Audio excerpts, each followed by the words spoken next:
4절 말씀이 사실 그 얘기인데요. 예수님은 은혜와 진리가 충만하셨다. 오늘 설교는 좀 평소와 다르기 때문에 인사로서 본문의 핵심을 먼저 나눴습니다. 첫 번째 슬라이드 봤으면 좋겠는데요. 설교란 것이 무엇인가? 여러분, 우리가 많이 주일마다 설교를 듣지만 궁금해하시거나 아니면 잘 정립이 안 돼 있을 수도 있어요. 근데 설교는 호밀레틱, 설교학적으로 보면은 원래는 하나님의 말씀을, 텍스트를 가지고 우리의 삶인 컨텍스트 속에 적용하는 것입니다. 근데 오늘 말씀은 사실 좀 순서를 바꿔보려고 합니다. 우리 삶 가운데 있는 컨텍스트 속에 있는 현재의 화두를 한 가지를 갖고 그러면 텍스트는 무엇이라고 말하고 있나 하는 좀 방향을 좀 바꿔보려고 합니다. 그 화두는요, 다음 슬라이드 봤으면 좋겠는데요. tolerance라는 주제예요. 사실은 우리가 지금 시대 정신적으로 사실 크게 영향을 주고 있고 가장 핵심, 시대의 핵심 화두 중에 하나가 이 tolerance라는 건데요. 관용, 허용. 우리말로 표현하면은 다원화되어가 있는, 그러니까 더 서로 다른 사람들이 사는 세상 가운데서 우리가 어떻게 공존할 것인가. 더 자세히 들어가면 우리가 크리스천으로서 세상의 크리스천이 아닌 사람들과 살면서 지킬 걸 지키고 그러나 함께 할 건 함께 하는 것, 그 선을 어떻게 그을 것인가 하는 좀 중요한 질문에 대해서 한번 고민을 같이 해보려고 합니다. 우리 tolerance라는 단어에 대해서 사실은 우리가 보수적이고 근본주의적이고 또한 우리 기독교에서는 부정적인 관점을 갖는 경우가 많이 있는 것 같아요. 현재 우리 미국의 사회 속에선. 근데 사실은 tolerance 자체라는 그 가치는 나쁜 것이 아닙니다, 여러분. tolerance에 대해서 한번 생각을 해봅시다. 그것이 무슨 의미인지. 서로가 다른 것을 인정하고 서로가 함께 할 수 있게 한 노력인데요. 사실 우리 교회 가운데 지난 14년간 하나님께서 은혜를 베푸셔서 이렇게 성장하고 부흥하고 있는데 tolerance가 많아요. 무슨 말이냐?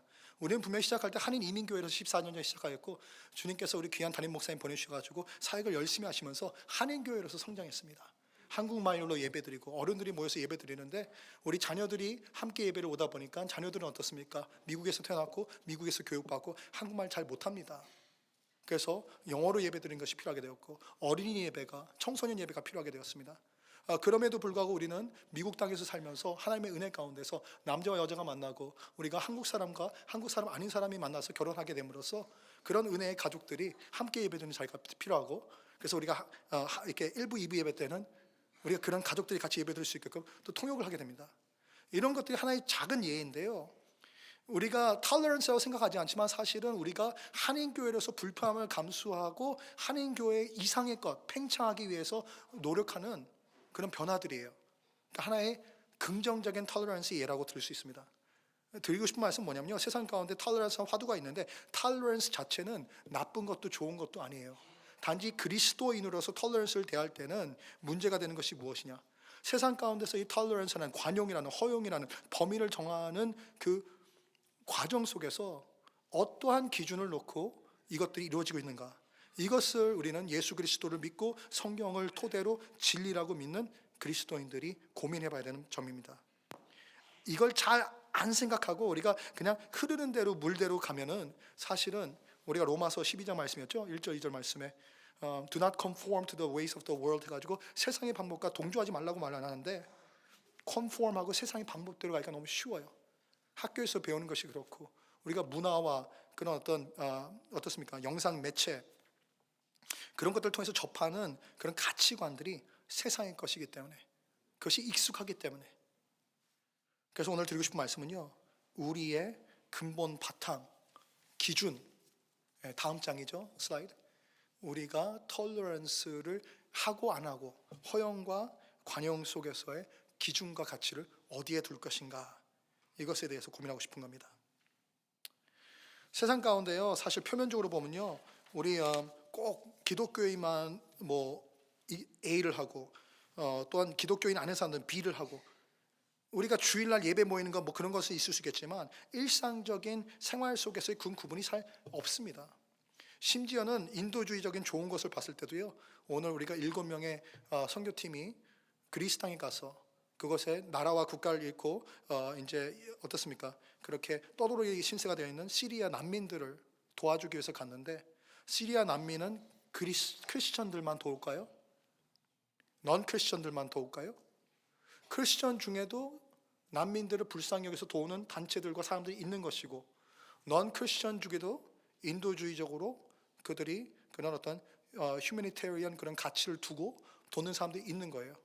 크리스천 중에도 사람들이 어려움에 있지만 우리가 그것에 대해서 눈을 감고 모른 척하는 사람들도 있고, 넌 크리스천 중에도 어쩌면 당연하게 우리는 이기적인 존재, 죄의 존재니까 당연히 남에 대해서 관계 안 하면서 신경 안 쓰는 사람도 있어요. 크리스천과 넌 크리스천에게 대해 표면적으로 달라지는 것이 사실은 참 없다는 거예요. 그래서 혼돈이에요. 어떻게 기준을 둬야 될지. 근데 그 표면이 아닌 중심으로 돌아가 보면 구분이 되어야 된다는 거예요. 구분이, 디스팅션이. 크리스천은 선행을 할 때도 하나님의 기준이기 때문에 하는 것이고, 크리스천은 세상 사람들의 질타를 받으면서 너는 왜 이것을 안 하냐, 이것도 너가 부드럽게 인정해줘야지 할 때 지키더라도 그것이 고집이 있고 내가 의로워서 그런 것이 아니고 하나님이라는 기준이 있기 때문에 그런 거다. 모든 것이 하나님의 기준이 된다. 근데 세상의 사람들은 절대적인 그런 기준이 없으니까 사실은, 물론 타 종교에서는 그 종교의 신과 그런 것이 있겠지만 대부분의 우리가 미국 땅에서의 사람을 보면 우리가 하나님께 기준을 두지 않는 사람은 하나님이 아닌 다른 것, 인간의 것에 기준을 두게 된다 하는 겁니다. 예수 그리스도를 믿는 우리들이 모였는데요, 예수 그리스도는 어떻게 했는가? 그 말씀을 보면요, 우리가 요한복음 5장 19절 말씀 한번 볼 텐데요, 우리 요한복음 1장 말씀에서 쭉 이제 오늘 14절에서 18절까지 읽으면서 예수 그리스도가 보여주신 하나님을 봤지만, 그 다음에 이제 2장부터 시작해가지고 계속 이제 애넥도로하게 그 예화를 들고 예수님께 있었던 일들을 이렇게 펴나가는 요한복음의 나머지 20장 말씀을 보면은 예수님께서 계속해서 하나님 아버지와 자기의 관계, 그는 하나 됐고 하나님께로부터 보냄을 받았고 하나님께로 돌아가고 하나님과의 관계 속에서의 말씀을 많이 하는데요, 본인의 모든 인생의 가치와 기준에 대해서 오늘 이렇게 말씀하신 걸 볼 수 있습니다. 5장 19절 한번 같이 읽어볼까요? 하나 둘 셋. 그러므로 예수께서 그들에게 이르시되 내가 진실로 진실로 너희에게 이르노니 아들이 아버지로부터 아무것도 스스로 할 수 없나니 아버지께서 행하시는 그것을 아들도 그와 같이 행하느니라. 예수님께서 진실로 진실로 정말 마음의 정성을 다해서 그 제자들한테 꼭 해주신 말이 있는데, 무엇인가? 너희들이 내가 행하는 그 기적을 보고 있고 너희들이 내가 행하는 그 권세의 말씀을 보고 있지만 이 모든 것이 아버지께서 하시는 일을 보지 않고 하는 것이 없고 아버지가 하는 대로 따라하는 것이고 나 스스로 하는 것이 아니다. 모든 것의 기준이 하나님이라고 예수 그리스도께서 당신은 선포하시는 거예요. 그 가르침 속에는 나의 제자, 나를 따르고 나를 흉내내는 너희들도 아버지 하나님만을 기준으로 삼으라 하는 말씀이 담겨 있는 것이죠. 결국에는 우리가 허용할 것이냐 안 할 것이냐 그게 큰 문제가 아니고, 왜 허용하는가 허용하지 않는가, 무엇이 기준이 되었길래 이것이 그렇게 중요한가가 문제인 거예요. 사실 세상 가운데는요, 이 허용, 관용이라는 것 속에서 정책적으로 사람들 가운데 그런 어떤 여러 가지 어떻습니까? 디베이트 속에서 많은 이슈들이 있거든요. 지금 나라가 연방정부, 페더럴 가버먼트가 partial shutdown, 문이 좀 닫았죠. 예, 문제가 되는 것인데 그 이유가 무엇입니까? 우리가 리퍼블리칸이 옳다, 데모크래시 옳다, 그것이 아니에요. 그들이 갖고 있는 하나의 정책적인 다른 점과 이슈가 있는데, 우리가 wall이라고 말하는 것, 또한 border security하고 좀 넓게 볼 수 있겠죠. 그 이민자들 정책, immigration reform, 어떻게 해야지 우리와 다른 사람, 다른 국적을 가진 사람들이 들어오고 안 들어오고를 결정한 것인가, 그런 것에 대해서 이제 의견을 나누는데 허용 범위를 정하는 과정 속에 있는 거예요. 그 국회와 법정과 또한 백악관이. 그리고 그런 문제에서 또한 최근 20년 동안 많이 이렇게 화두가 되었던 것들, 어떻습니까? 성소수자, LGBTQ 이들의 인권 문제, 동성애자들의 결혼 문제, 그들한테 결혼을 허락할 것인가, 낙태와 관련된 여성 인권 문제, 혹은 태아의 어떤 그런 인간 존엄성의 문제, pro-life, 그렇죠? Rights of life of the fetus. 아니면 우리가 어떻습니까?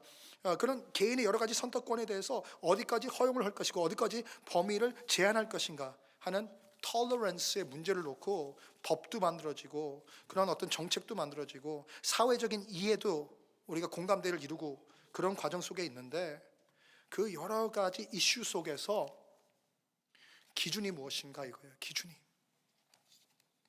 우리는 예수 그리스도를 믿는 신자들이고 believers in Christ, 크리스천이고 하나님 아버지의 말씀을 진리로 인정하고 하나님의 말씀을 따르기를 원하는 자들이기 때문에 사실은 하나님이 우리의 기준이 돼야 되고 하나님의 말씀이 기준이 돼야 돼요. 그렇죠? 근데 세상은 그렇지 않다는 거예요. 하나님을 인정하지 않으면 하나님이 있는지 없는지 모르겠어. 또한 신이 있겠지만 그 신이 주신 게 과연 이 말씀인지는 모르겠어. 이렇게 말씀의 진리를 부정하게 되면 어떻습니까? 어딘가에 기준을 둬야 되는데 그 기준이 말씀이 아니고 절대적인 것이 아니니까 사람에게 두고 사람이 알 수 있는 물질에 두게 된다 하는 것입니다. 그래서 이 기준을 두는 것에 대해서 우리가 두 가지로 볼 수 있는데요.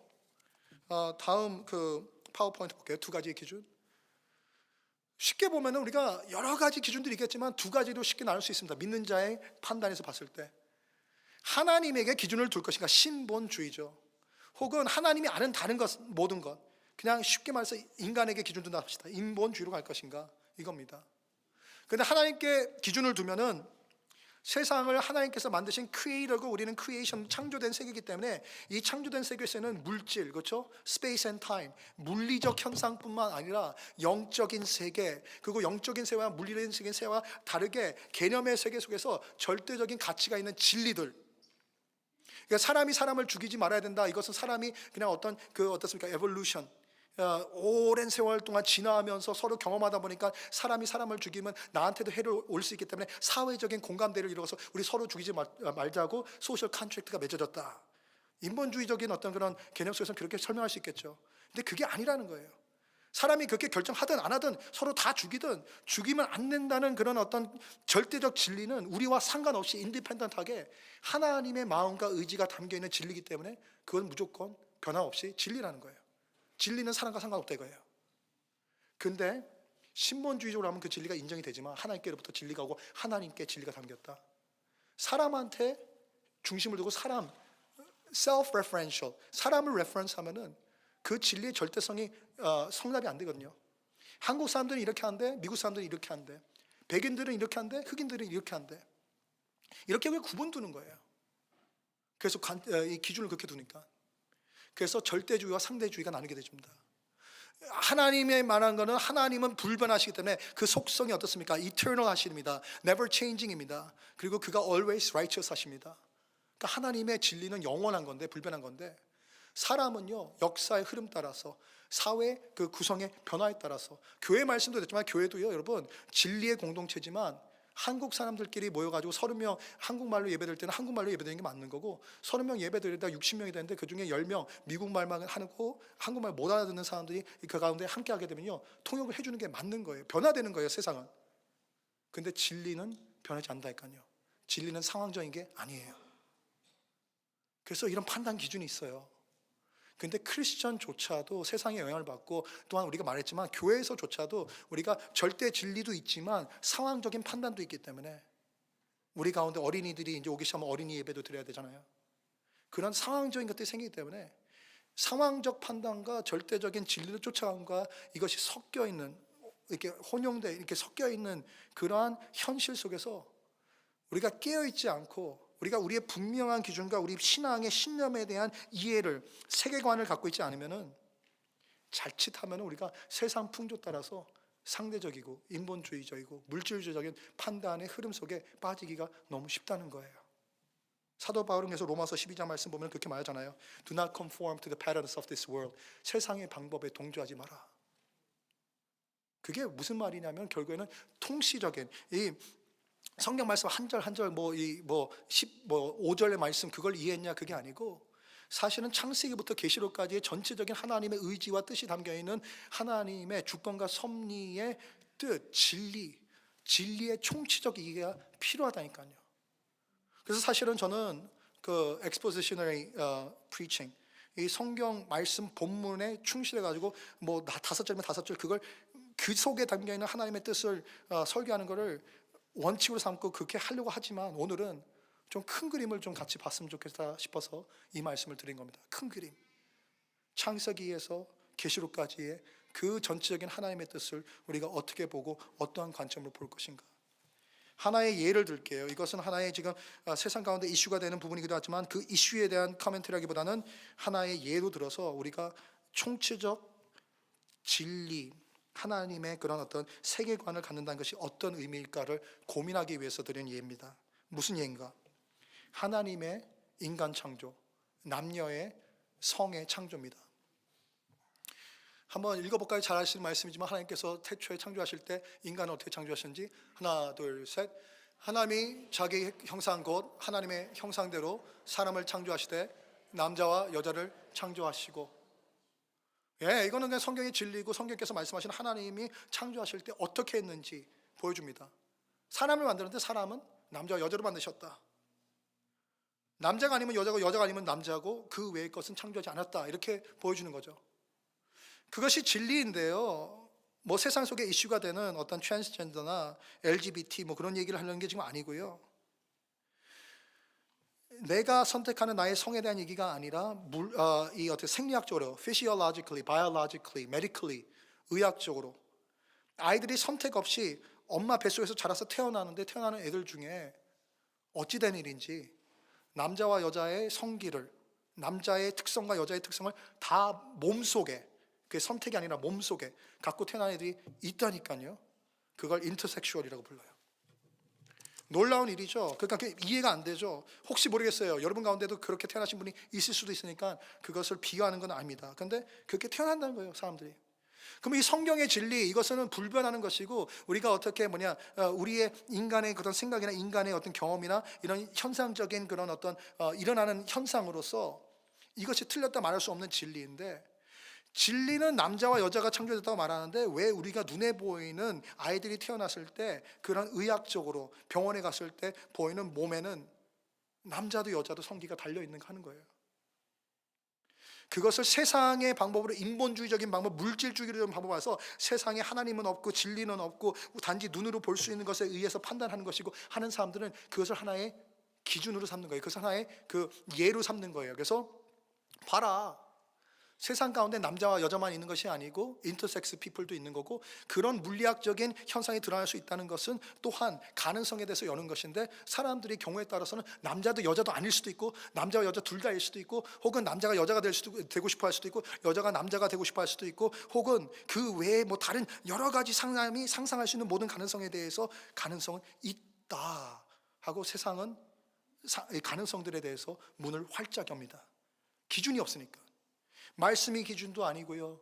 물론 물리주의적인 것에 기준을 두지만 물리적인 것부터 흘러가 가지고 사람의 어떤 그런 어떻습니까?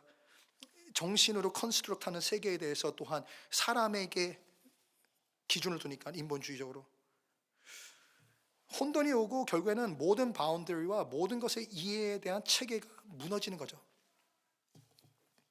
근데 총체적으로, 통시적으로 홀리스틱한 퍼스펙티브로, 그러면 제가 좀 말씀을 드려야겠죠. 그런데 성경에 나오는 남자와 여자를 창조하셨다고 하셨는데 왜 우리 세상 가운데 남자와 여자의 그 구분을 둘 다 갖고 태어난 애들이 생겼을까? 태초에 하나님은 결코 남자와 여자와 인터섹스 세 가지를 만들지는 않으셨어요. 성경이 그렇게 분명히 말씀하시고 그 말씀을 저는 아멘으로 받고 믿습니다. 근데 성경이 또한 말하는 게 있어요. 창세기 1장을 넘어가고 2장을 넘어가고 3장이 들어가가지고 죄와 타락을 말해요. fall. 그 fallenness에 대해서 우리가 영적으로 또한 성경으로 이해하는 것은 그러니까 죄는 타락 이렇게 가는데요. 동급이 아니라 죄는 행위고 타락의 것은 죄의 영향이에요. consequence, 결과. 어떻습니까? 죄 지으면 어떻게 합니까? 죽습니다. 그렇죠? 여러분, 그렇죠? 제가 설탕을 계속 먹습니다. 어떻게 합니까? 비만해집니다. 그렇죠? 제가 운동하는 걸 좋아하는데 농구를 매일 같이 합니다. 어떻게 됩니까? 실력이 늡니다. 행동에 대해서는 결과가 따르게 되어 있는 건데, 그러면 죄로 인해서 세상 가운데는 그 결과가 무엇이냐 이거예요. 죄의 삭은 죽음이다. 근데 죽음이라는 것은 디테레이트 되고 모든 것이 붕괴되는 것이고, 완전했던 것이 불완전한 것으로 바뀌는 거예요. 완전했던 남자가 그 세대의 죄를 물려받으면서 이 태어난 아이의 죄는 아닌데 죄의 영향으로서 본인의 선택과 상관없이 남자도 아니고 여자도 아닌 것이 태어나게 되는 것이고, 세상 가운데 살면서요, 여러분 어떻습니까? 여러 가지 뭐 다운 신드롬, 여러분 자녀 가운데서도 있을 수 있지만 그것을 제가 비하하는 것이 아니고, 세상 가운데 우리가 인간적인 상식적으로 생각했을 때도 그렇고, 이 성경이 말하는 창조의 세계의 온전함, 보시기에 좋았다는 말씀에 비춰봤을 때도 아닐 것 같은데 일어나는 일들이 있잖아요. 우리가 정신적으로, 육체적으로 여러 가지 방법으로 그렇게 그렇죠? 장애를, 어려움을, 디서빌리티를 갖고 태어난 아이들. 그게 하나님이 태초에 창조하실 때 모든 종류의 디서빌리티를 창조하셔서 그렇게 만들었더라 했기 때문에 그렇게 되는 겁니까? 아니라는 거예요. 성경이 말하고 있는 것은 죄는 분명히 결과가 있는데 죄의 결과로서 안타깝게도 우리의 지금 살고 있는 이 현상 속에서 부모의 죄도 아니고 아이의 죄도 아니고 장님되었던 그 자를 만났을 때 예수님께서는 그가 장님된 것은 하나님의 영광을 보여주기 위함이라 하고 긍정적으로 선포하셨지만 그 플립 사이드에는 개인의 죄와 상관없이 인류의 죄와 타락 때문에 세상의 창조 세계는 고통하고 있다. 그리고 영향권에 있기 때문에 이런 다양한 창조했을 때의 진리와는 다른 그런 모습들이 드러난다. 이렇게 이해하면 됩니다. 근데 이게 예화예요. 이게 오늘 본문의 핵심과 제가 말씀드리는 게 아니고 세상 가운데서는 우리가 눈에 보이는 물질적인 것을 판단하려고 자꾸만 그 이성적으로 논리적으로 이렇게 놀리니까 자꾸만 기존에 있었던 기준들이죠. 그것을 붕괴해요. 옛날의 것에서 리컨스트럭트 하고요. 옛날의 것에서 비판을 하고요. 그래서 비판과 재해석 이런 것이 포스트모더니즘의 가장 기본적인 것들인데요. 저도 대학교에서 철학을 공부하고 신학교 가서도 이런 분야에 관심이 많기 때문에 사실 생각을 많이 하지만 그것의 논리적 그런 어떤 정당성과 어떤 의미인지 알아요. 근데 출발점이 틀렸다는 거예요. 하나님을 배제하고 하나님을 부정하고 시작하니까. 하나님을 부정하고 생각해서 우리가 인간의 논리와 인간의 나에게 기준을 둔 것에 대해서 초점을 맞추고 가면 결과에는 혼돈과 불확신과 두려움밖에 안 남는다는 거죠. 그래서 하나님은 죽었다 말했던 우리 프리드리히 니체 19세기 1800년대 독일 철학자도 그가 하나님은 죽었다 하면서 그 자유를 만끽했던 것이 아니고 그것을 선포하면서도 인간의 그 논리와 인간의 르네상스 그 어떻습니까? 이성주의의 결과로서 그렇게 될 수밖에 없는 인간 논리의 결론을 알면서도 그 결론을 몰고 자기가 정신병에 걸려서 두려움과 떨림 속에서 평생을 정신병원에서 있다가 그렇게 초라하게 죽었어요. 그걸 선포하고 즐겼던 게 아니에요. 선포하면서도 두려움 가운데 있었던 거예요. 하나님 없는 세상은 얼마나 두려운가. 기준이 없다. 모든 것이 방종과 그렇죠? 방광과 허용으로 가니까 허용 자체는 나쁜 것이 아닙니다. 하나님께서 창세기 말씀에 이 아름다운 세계 에덴 동산을 만드시고 모든 나무 가운데 사과나무, 오렌지나무, 딸기나무 모든 열매를 다 따먹어라 허용하시는 하나님이에요. 단지 저 중간에 있는 나무의 과실 하나 선과 악을 알게 하는 그 나무 열매만큼은 먹지 마라. 우리는 하나님의 prohibition, 하나님께서 하지 말라는 말씀에 초점을 맞추면서 시작을 하는데 사실은 하나님은 허용의 하나님이다. 근데 하나님의 허용은 constructive, 우리를 빌드하시고 하나님은 온전케 하시는 하나님이다. prohibition, 하지 말라는 것은 그것이 그 질서로부터 무질서와 죽음으로 가기 때문에 하지 말라고 하셨던 것이다. 그래서 우리도 세상 가운데 허용과 톨러런스를 생각하면서 마찬가지로 가야 돼요. 뭐가 허용되냐 이거예요. 서로를 위하는 것, 세상의 그 관계와 어떤 하나님의 영광을 드러내기 위해서 우리가 유지하는 것, 그런 것들을 허용하고 우리가 무조건 아니야 하는 존재가 아니라는 거예요. 크리스찬으로서. 또한 그러나 동시에 우리가 세상의 그런 풍조와 세상의 방법에 우리가 휩쓸려 가지고 모든 게 다 괜찮지 하지는 않는 거예요. 사도 바울도 고린도전서 말씀에 6장과 10절에서 Everything is permissible, 모든 것이 가하나 모든 것이 허용되었으나 다 유익한 것은 아니다. Not everything is permissible. Everything is permissible, but not everything is constructive. Constructive, 너한테 이롭지, beneficial 하지 않다. 기준이 있다는 거예요. 여러분, 예수님은 어떠한 예수님이셨습니까? 사실은요,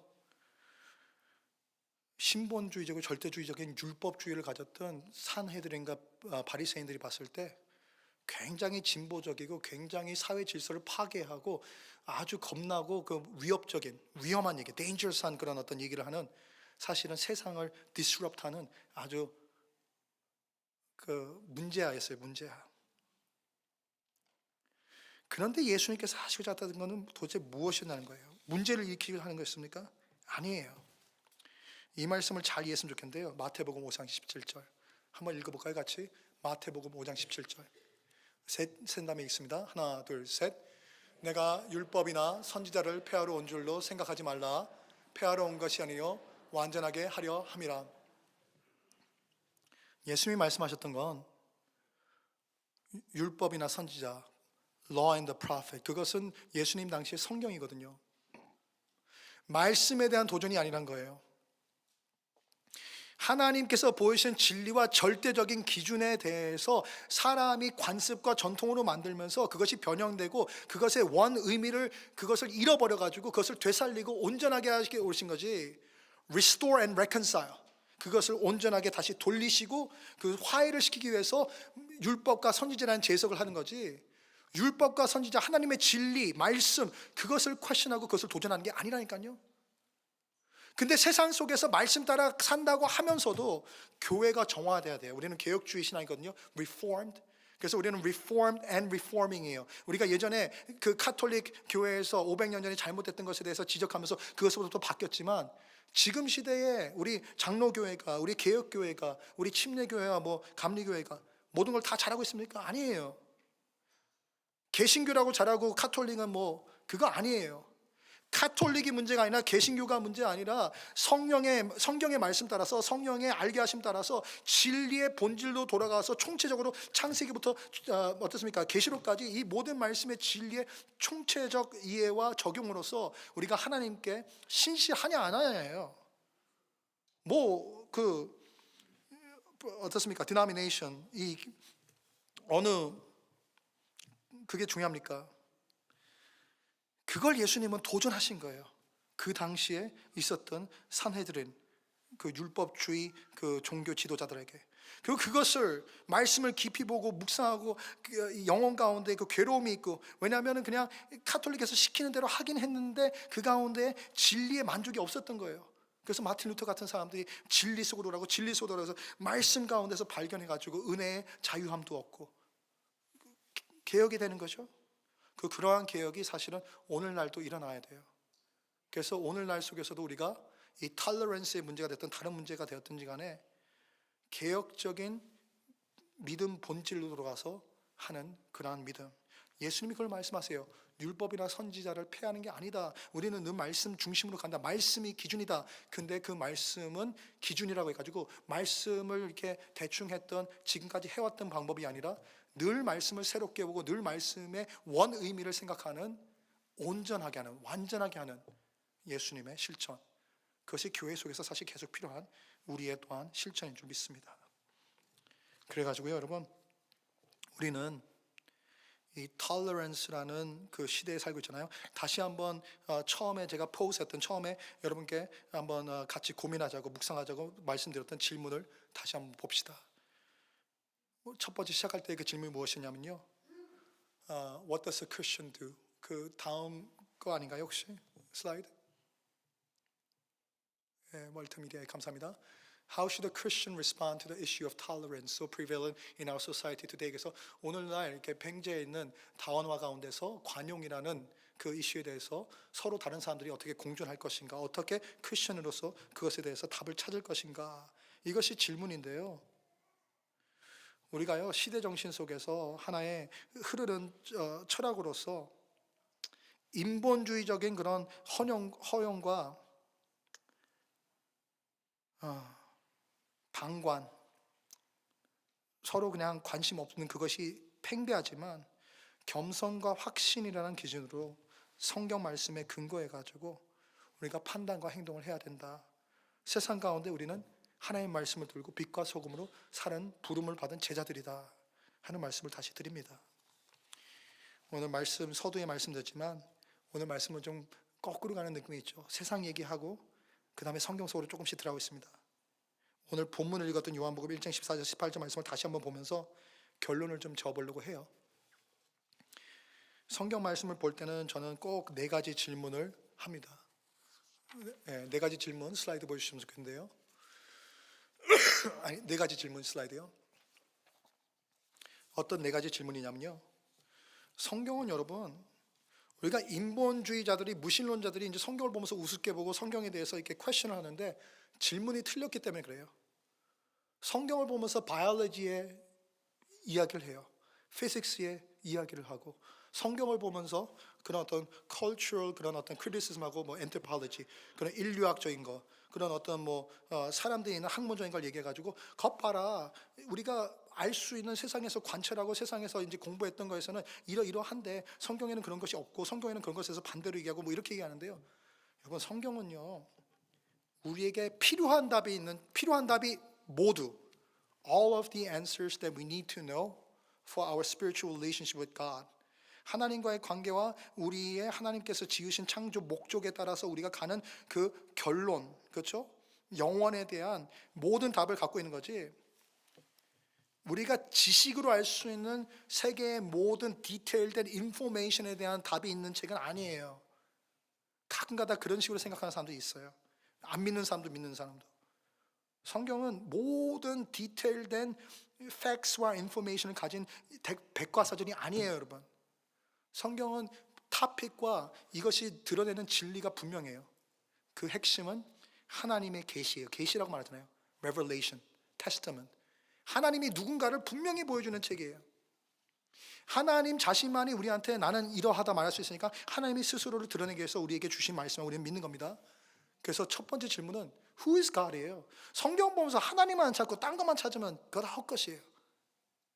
성경 이제 말씀 묵상하면서요. 특히 이제 큐티방이나 혹은 이제 새벽기도나 이제 그런 경우에 저도 그렇지만 우리가 그날의 말씀에 그냥 충실해 가지고 디테일을 보면서 여기 봤더니 히스기야 왕은 벽을 보고 기도했다. 그랬더니 죽을 몸이 병이 나았다. 여러분 암 걸렸을 때는 벽을 보고 기도하십시오. 우리가 웃지만 하나님을 믿기 때문에 그렇게 할 수도 있죠. 근데 그걸 가르쳐 주려고 성경에 써 있는 거 아니라는 거잖아요. 그렇죠, 여러분? 예수님께서 빵 5개를 두고 축사하사 떼가지고 먹였더니 5천 명이 먹었다. 우리 배고픈데 빵 7개 갖고 만들고 4개 갖고 만들고 꼭 5개 갖고 와야 된다. 근데 그 시대에는 어떤 빵으로 만들었을까? 그때와 시대와 같은 똑같은 빵을 만들어 보자. 크기도 해서. 그러면 아마 5천 명 먹을 수도 있다. 이런 과학적 논리로서 우리가 어떤 수식학적으로 어떤 그런 이퀘이션을 만들어서 적용할 수 있는 책이 아니라는 거예요, 여러분. 근데 너무 많은 경우에 우리가 애플리케이션 그런 식으로 접근해요. 이 사람이 저렇게 했으니까 나도 해보면 그렇게 될 거야. 그렇게 섭입되는 적용이 아니에요. 총체적으로 봐야 돼요. 하나님의 진리를 봐야 돼요. 하나님이 누군가를 보여주시는 거예요. 히스기야가 죽어야 되는데 났을 때는 하나님이 마음에 자비가 있으시고 컴패션이 있으시고 연민이 있으시고 기도를 들어주시는 하나님이신 거고 그런 좀 이렇게 그 현상 속에서 드러나는 진리의 밑에 숨겨있는 진리를 발견해야지. 그래서 성경은요 읽으면 읽을수록 하나님을 발견할 게 너무 많아요. 하나님은 이러한 분이구나. 그래서 Who is God인데 거기에 대해서 이제 하나의 단서를 다는 거죠. 왜냐하면 그 경우의 이야기에 따라서 하나님이 보여주는 방법과 그 보여주는 통로가 다르기 때문에 오늘 본문 1장 14에서 18절 말씀은 예수 그리스도를 통해서 알게 되는 하나님입니다. 예수님을 통해 알게 되는 하나님은 누구신가? 다음 슬라이드 보고 다시 돌아왔으면 좋겠는데요. 그래서 18절 말씀 보니까 함께 읽을까요? 하나 둘 셋. 본래 하나님을 본 사람이 없으되 아버지 품속에 있는 독생하신 하나님이 나타내셨느니라. 두 가지를 보내요. 하나님은 누구신가? 본 사람이 없는 존재. 하나님은 크리에이터고 우리는 크리에이션이고요. 크리에이션은 물질의 세계 속에 살기 때문에 물질은 우리가 보고 이해하고 알 수 있지만 물질 이상의 영적인 세계, 물질 이상의 진리의 세계는 하나님께서 보여주시고 알게 해주지 않는 이상은 우리가 사실은 알 수가 없는 존재인데 우리의 perception의 한계예요. 이제 독일 철학으로 이제 1700년, 800년, 900년 그때 지내가면서 이제 나왔던 이제 철학의 이제 개념이 결국에는 어떻습니까? 이제 칸트로부터 가가지고 슐라이어마허 전에 그 하이데거로 끝나는데 그들이 결론 내렸던 거는 이성주의로 가가지고 사람의 인본주의, 사람에게 기준을 두고 사람의 생각으로서 할 수 있는 그런 정리할 수 있는 개념이 무엇인가 했는데 결국에는 하이데거가 하는 얘기는 나는 그냥 이 자리에 존재하는 다사인이고 이 자리에 존재하면서 내가 그냥 볼 수 있는 이런 물질에 대해서 그냥 이렇게 만져보고 느껴보고 보고 맛보고 해가지고 이렇구나를 알 수 있는 한계의 존재다. 그래서 페노메논이라고 부르겠어요. 페노메놀로지, 현상학. 현상만을 알고 현상 너머에 진리가 있더라도 나는 알 수 없는 존재다 하고 인간의 철학자들은 결론을 내렸어요. 그것이 익시스텐셜리즘과 페노메놀로지거든요. 그 실존주의와 그래서 실존주의는 한계를 늘 말해요. 한계, 벽. 근데 그들도 퀘션하면서 궁금해하는 것은 그럼에도 알 수 없지만 있을 거란 거예요. 페노메논이 아닌 느메논, 진리, 실체. 내가 꼭 보이는 세계 그것이 아니라 그것은 영적이라는 표현을 안 쓰지만 진짜 것. 성경은 근데 말하는 거죠. 진짜 것이 있다. 그게 하나님이다. 하나님 너희가 알 수 없다. 그러니까 이 철학자들의 말이 맞아요. 하나님을 본 사람이 없으되. 틀린 거 아니에요. 이성으로 가도 그거는 우리가 결론 낼 수 있어요. 근데 이성으로 갔을 때 우리가 알 수 없는 거는 볼 수 없고 알 수 없는 하나님이 긍휼을 베푸셔서 은혜 가운데 예수 그리스도를 우리에게 주셨다. 아들을 주셨다. 아들을 통해서 우리가 하나님을 알 수 있게 되었다는 거는 인간이 아무리 노력해가지고 생각해봤자 알 수가 없는 거예요. 하나님이 알려주니까 하는 거지. 근데 오늘 본문은 그걸 말씀하세요. 볼 수 없는데 하나님이 보여주셨다. 볼 수 없는데 보여주셨다. 14절 말씀 가면 그러면 볼 수 없는 걸 어떻게 보여주셨나? 말씀이 육신이 되어. 말씀은 하나님의 의지입니다. 하나님의 뜻입니다. 하나님의 진리입니다. 근데 그 말씀이 말씀으로 있는 한은 그것이 이 인간의 물질적인 세계에 보여지는 것이 아니기 때문에 우리가 디보스 되어 있는 거예요. 떨어져 있기 때문에 몰라요. 근데 알 수 있게끔 육신, 몸, 물질이잖아요. 몸을 입은 성육신, incarnate Jesus는 우리가 알 수 있잖아요. 만날 수 있잖아요. 같이 말 나눌 수 있잖아요. 먹을 수 있잖아요. 같이 웃을 수 있잖아요. 울 수 있잖아요. 같이. 말씀이 육신이 되게 했다. 그래서 우리 가운데 거하시게 하셨다. 그래서 결론은 우리가 그의 영광을 봤다. 보이지 않는 하나님을 보게 되었다. 여러분 예수 그리스도 믿으십니까? 네, 몇 분은 믿으시네요. 여러분 예수 그리스도 믿으십니까? 근데 그 예수 그리스도 어떻게 믿었냐는 거예요. 물론 하나님께서 은혜를 주시고 믿음을 주셔서 믿었지만 알 수 없는 하나님이 알 수 있는 인간이 되셨으니까 우리가 알아먹고 믿은 거 아닙니까? 그 하나님의 은혜예요. 성육신의 은혜. 은혜와 진리께로 가까이 갈 수 있는 통로를 만들어주셨는데 거기 노란 부분 같이 읽어볼게요. 하나, 둘, 셋. 아버지의 독생자의 영광이요 은혜와 진리가 충만하더라.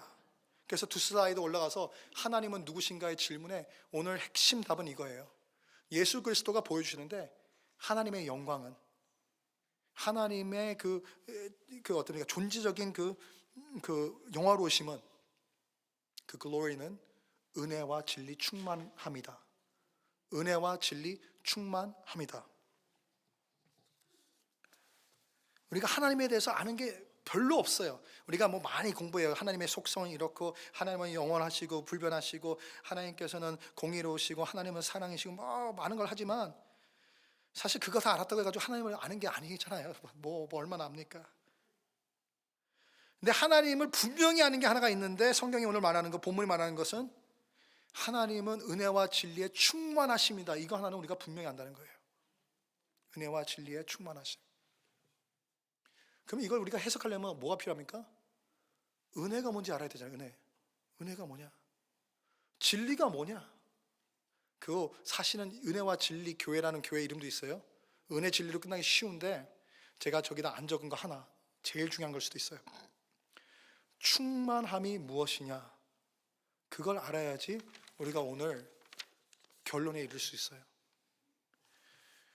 tolerance, 우리가 서로 어떻게 용납할 것인가, 관용할 것인가, 함께 존재할 것인가, 공존할 것인가, 그 문제를 시작했었는데 그것의 기초에는 예수 그리스도가 답이고 예수 그리스도가 보여주는 답은 우리가 어떻게 서로를 대하고 우리가 어떻게 서로를 사랑하고 우리가 그것을 통해서 어떻게 하나님께 영광을 돌리고 하나님을 사랑할 것인지에 대한 기본은 은혜와 진리 충만함이라는 답에 오늘 도달했습니다. 여러분, 그 은혜와 진리란 무엇인가? 여러분, 진리라는 것은요, 은혜와 진리인데 진리부터 말할게요. 진리라는 것은 굉장히 차가운 것입니다. 진리는 감정이 없어요. 하나님의 속성을 말할 때 우리가 impassible 하는 표현을 써요. impassionate, impassible. 한국말로 뭔지 모르겠어요. 그러니까 passion, 감정이 없다는 뜻인데요. 아니 그럴까요, 목사님? 그 성경 보면 하나님께서 노하실 때도 있고 하나님께서 기뻐하실 때도 있고 하나님께서 슬퍼하실 때도 있고 특히 예수 그리스도 성육신에서 몸을 입고 왔던 예수님께서는 불쌍히 여기심도 있었고 눈물도 같이 흘리셨는데 하나님이 감정이 없다고요? 근데 그 impassible, 감정이 없다는 의미를 잘 이해해야 돼요. 인간의 감정이 뭡니까 여러분? 인간의 감정은 비논리적인 거예요. 내가 우리 아이들하고 같이 놀 때 분명히 우리 지금 제 지갑에 있는 돈이 뭐 얼마 혹은 없을 수도 있고 제 크레딧 카드에 빚이 얼마 있고 뭐 다 아는 거기 때문에 아이들이 아빠 보바티 사줘 하더라도 논리적으로는 사줄 수 없다 해야지 맞는 건데, 애들이 하도 때를 써도 힘들고 혹은 애들이 또 귀엽게 해가지고 또 너무 사랑스러워도 힘들고 그래가지고 비논리적인 선택으로 빚을 더 져가면서 사주지 말아야 할 보바티를 사주게 됩니다. 근데 하나님은 안 그런다는 거예요. 무슨 말씀 아세요? 하나님은 인간이 떼쓰고 인간이 귀여운 척하고 혹은 인간이 죄짓고 했다고 해가지고 그때그때 기분 따라서 결정하시는 하나님이 아니라는 거예요. 하나님은 진리를 따라서 불변하게, 그러니까 하나님은 사랑도 하세요. 하나님도 노하시기도 하시는데 노해가지고 이렇게 해야 되는데 그 노하셔가지고 확 틀어져가지고 함부로 하시는 분이 아니란 거예요. 하나님의 모든 결정과 하나님의 모든 행동은 공의로우시게 해야 될 대로 진리 따라서 하시는 거기 때문에 감정에 따라 변하시는 하나님이 아니시다. 그게 왜 중요하면 진리란 그런 거라는 거예요. 불변한 거. 우리가 이랬으면 좋겠어 그렇게 되는 것이 아니고, 이건 아닌 것 같은데 생각해서 그렇게 된 게 아니고, 그냥 우리와 상관없이 차갑게 디보스 돼가지고 따로 독립적으로 존재하는 사실로서 옳고 그름으로써 진리는 그냥 존재한다는 거예요. 하나님의 뜻, 하나님의 존재, 진리. 그걸 영어로 좀 표현하면요, 그 딕셔너리, 우리가 파켓 딕셔너리 of Theological Terms에서 나오는데 영어로 말하면서 한글로 풀어볼게요.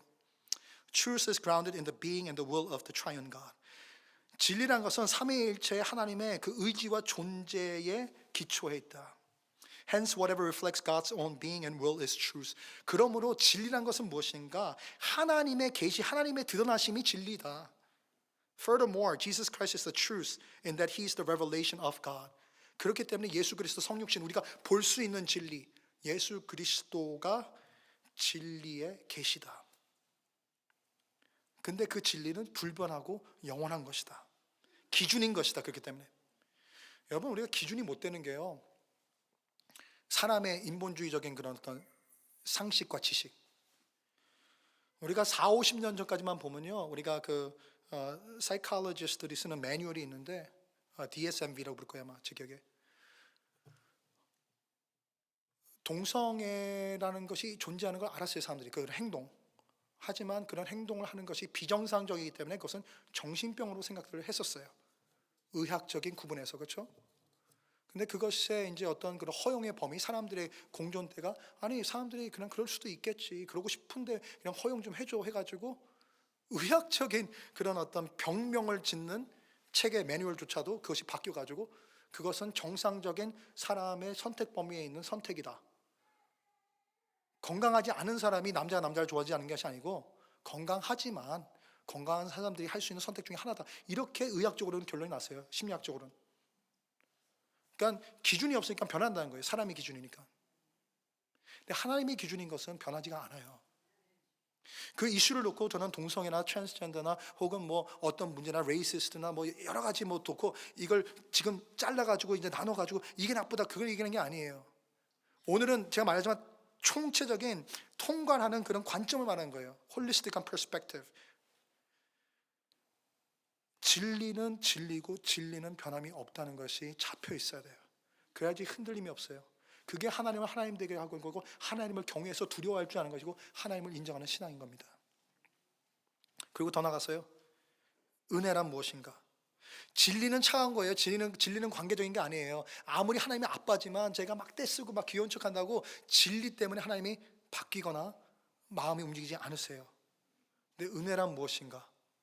공의의 하나님께서 예수 그리스도 가운데서 분명히 값어치는 치르시지만 관계를 가지시고 나에게 인간과 인간의 인격적으로 관심 가지고 사랑하시기 때문에 당신의 선택을 할 수 있는 그 기반이에요. 국어적인 국어 사전을 보면 그냥 다른 사람에게 베푸는 도움이나 고마운 일, 그러니까 이건 charity예요. 그냥 이렇게 선행, 착한 일 이렇게 나오는데 신학적 의미는 훨씬 더 깊어요. Unmerited favor, 내가 받을 자격 없는 은혜인 것이고요. 그 뜻은 God's loving actions towards creation and toward humankind in particular 해가지고 하나님께서 당신이 창조하신 창조물에 대해서 특히 인간에게 대해서 사랑을 보여주시는 거고, Grace is the generous overflow of the love of God the Father toward the Son Jesus Christ 해가지고요. 하나님의 은혜는 그러면 이게 넘쳐나서 흘러나는 건데, 특별히 아버지 하나님께서 예수님을 가지신 거다. 우리가 은혜를 경험하고 은혜를 알게 됐는데 어떻게 알게 됐습니까? 예수 그리스도의 은혜와 진리 충만함 통해서 알게 된 거예요. 예수님께서 하나님에 대해서 소개하고 아버지시다, 내가 아들이다, 아버지께로부터 아버지가 하시는 일 외에는 내가 하지 않는다, 이 모든 말씀 속에서 우리는 은혜란 것이 무엇인지, 아빠와 아들이 사랑한다는 것이 어떤 건지 그것을 눈으로 보면서 경험했다니까요. 제 아빠 참 좋은 아버지예요. 근데 저희 아빠 또한 제 마음을 아프게 했던 일들이 한두 가지가 아니에요. 저 좋은 아들 하려고 노력은 합니다. 그런데 효자라고 전 생각하지 않습니다. 아버지가 많이 실망하셨을 거예요. 근데 예수 그리스도와 하나님 아버지 사이에는 그런 것이 없이 완전하고, 예수 그리스도 보니까 진정한 은혜가 무엇인지를 안다는 거예요. 여러분이 부부 사이에서 남편을 보고 아내를 본다고 은혜란 것이 뭔지, 사랑이 무엇인지 압니까? 조금 맛보긴 하지만 그 bliss, 기쁨만큼 또한 상처와 아픔도 있잖아요. 아이들도 그렇고 부모들도 그렇고 친구들도 그렇고. 근데 예수 그리스도에 담겨있는 우리가 본 은혜는 충만하고 온전하다니까요.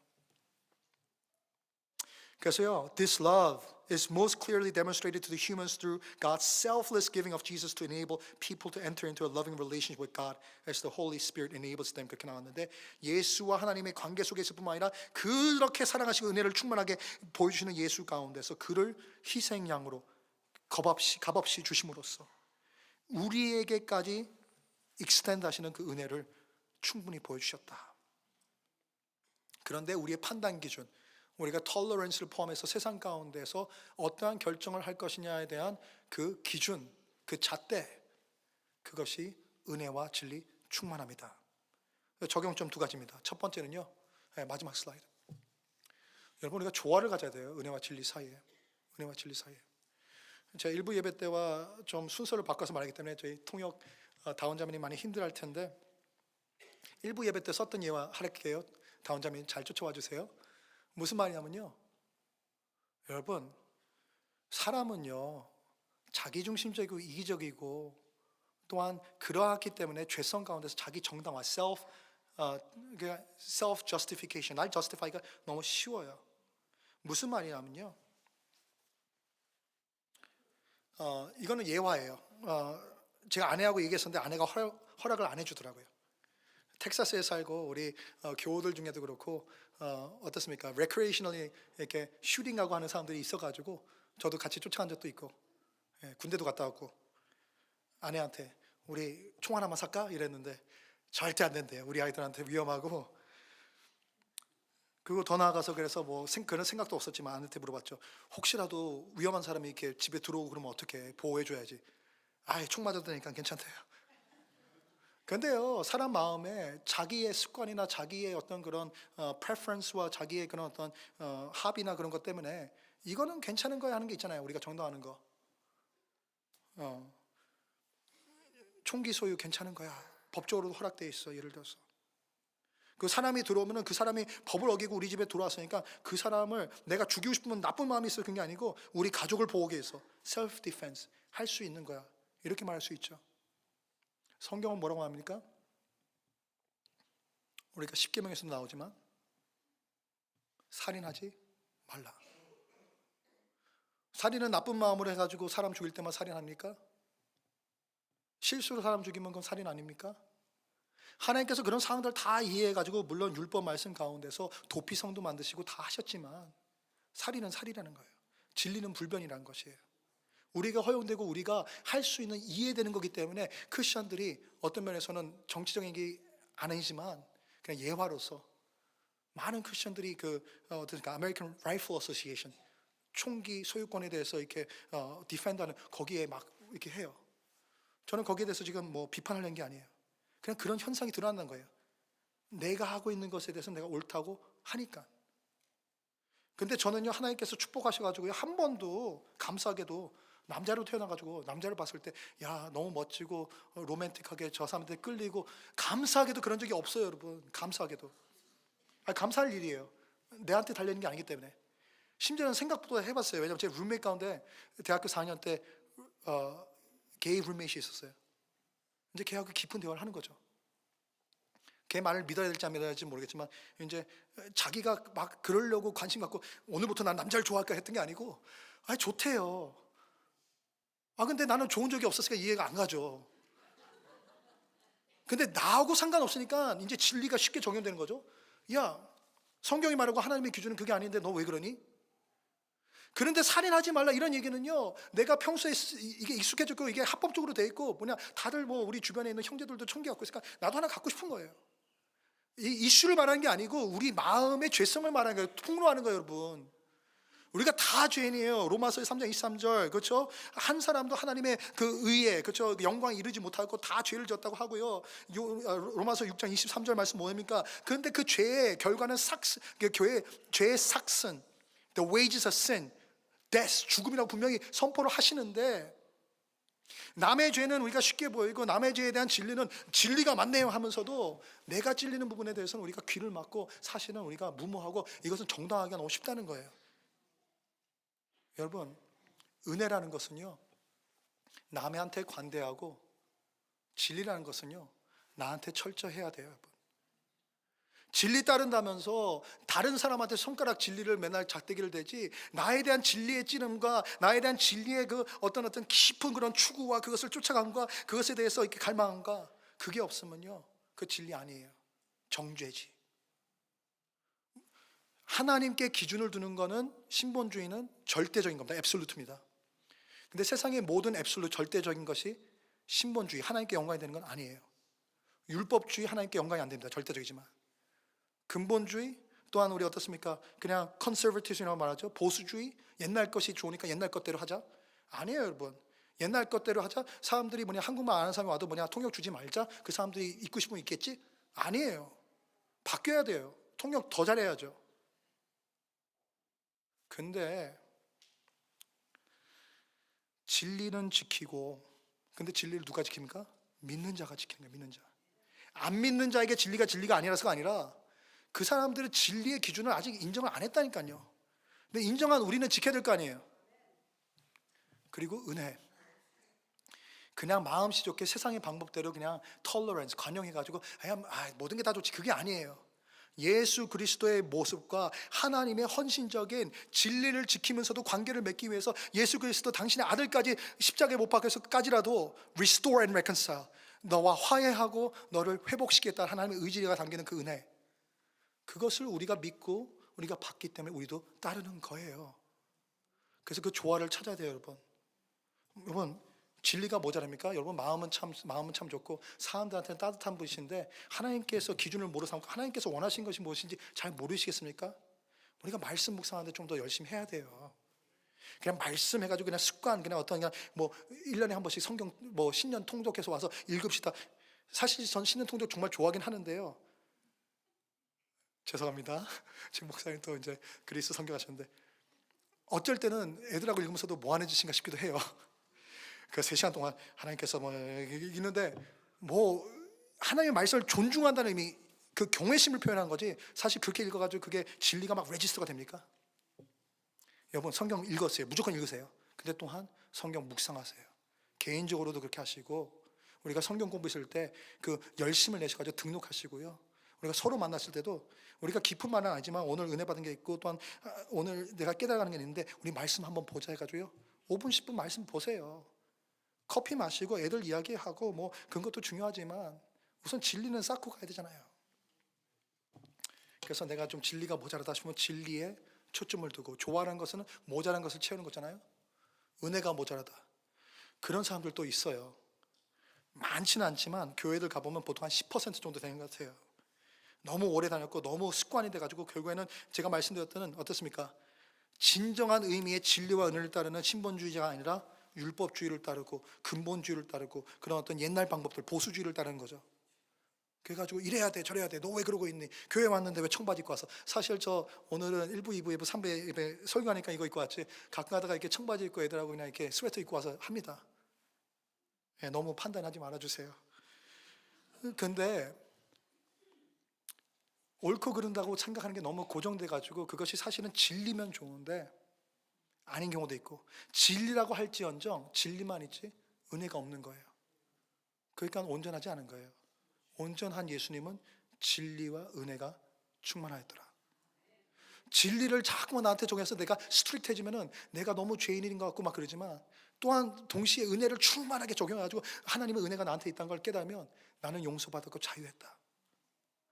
근데 나는 은혜 받고 용서받았다 해서 은혜만 막 붙잡으면요, 용서받았는데 이제 멋대로 살지. 아니죠. 진리 따라서. 그러면 율법 지켜 살아야지. 묶여있어 아주 죄인의 영성으로 자유하지 못하고. 은혜와 진리는 같이 가야 되고 조화를 해야 되고 마지막 적용인데 충만해야 됩니다. 이게 제일 중요해요. 많은 분들이 사실은 은혜와 진리 있습니다, 여러분. 그 조화도 이해하고 은혜와 진리가 자꾸만 이제 성장하려고 노력합니다. 근데 여러분, 충만하다는 의미를 아시죠? full. 이게 cup half full입니다, half empty입니까? 아니면 full입니까? empty입니까? empty도 아니고 지금 full도 아니에요. 물을 채워주셨었는데 제가 목이 아파가지고 좀 마시다 보니까 half full, half empty, half full입니다. 물이 좀 있어요. half full이다 보니까 뭡니까? 이만큼 했을 때 이게 가득 찼으면 막 떨어져야 되는데 안 떨어지나요? 왜냐하면 이 위에 공간에 공기가 있으니까. 근데 어느 순간 또 여기 강대상을 또 더럽히면 안 되죠. 어느 순간 조금 더 많이 기울이면 넘쳐서 흘러요. 있기 때문에. 근데 풀이라는 건 무엇입니까? 가득 차가지고 조금만 넘어져도 막 넘치는 거예요. 작년에 우리가 이제 올해는 바뀌었는데 작년에 overflow였어요. 그래서 복음이 충만한 거.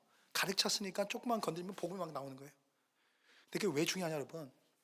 꼭 뭐 넘치기 위해서, 이웃을 사랑하고 하나님 사랑하기 위해서 뿐만이 아니에요. 나를 위해서 필요한데, 기준의 얘기를 계속 해왔잖아요.